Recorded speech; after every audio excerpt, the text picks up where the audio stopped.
Most African governments have been characterized as dictatorial regimes, with all leaders clinching to power with intentions of securing the seat for their sons and daughters. Democracy and freedom is just but a hot air whenever the rule of law is only applicable to the poor and the unlucky citizens who are largely yearning for change and a better life for the current and future generations.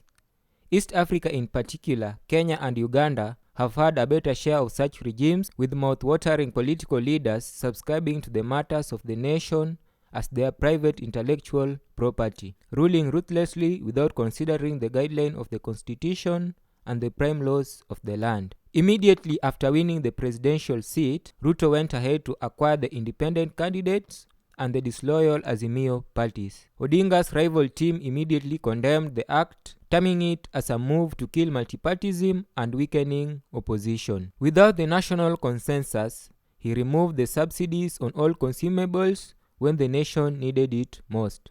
To him, supporting producers is more valuable than supporting consumers, who are the majority. During the opening of the 13th Parliament, he gave the directives to the National Budget Committee to cut the budget by 300 billion Kenyan shillings.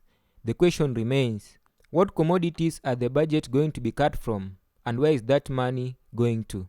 As it's been seen, it's like the president is in the campaign mode, as he's still giving promises to the hustlers, as he calls his loyalists, and continuing with his bottom-up narrative and flashing it down with a prayerful nation. The president became the leader of opposition party.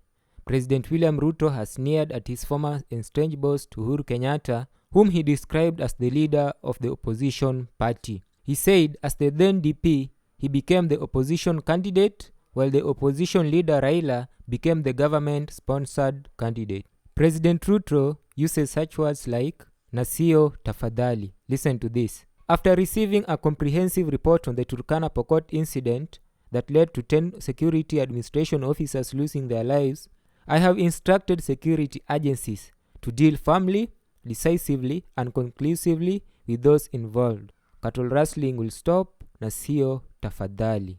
On the positive note, he said, "We promise to lead an administration dedicated to the just and fair government for all, so as to deliver a Kenya for everyone. I commit to be loyal, hardworking, devoted president of every Kenyan, and we will serve all impartially. Our administration is openly pursuing a transformational program that offers a uniquely all-Kenyan moment.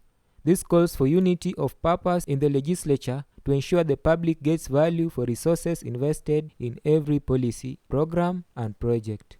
We urge Parliament to consider a mechanism in the standing orders to facilitate cabinet secretaries articulate government agenda, explain policies, and answer questions on the floor of the House to enhance accountability. It is our commitment to restore the place of Parliament in our democracy by respecting its autonomy and oversight power. To implement our commitment set out in our plan, our administration is investing in the requisite enablers and infrastructure to provide a firm foundation for its execution. These interventions will create a friendly environment for the realization of our transformation agenda that will eventually uplift ordinary Kenyans."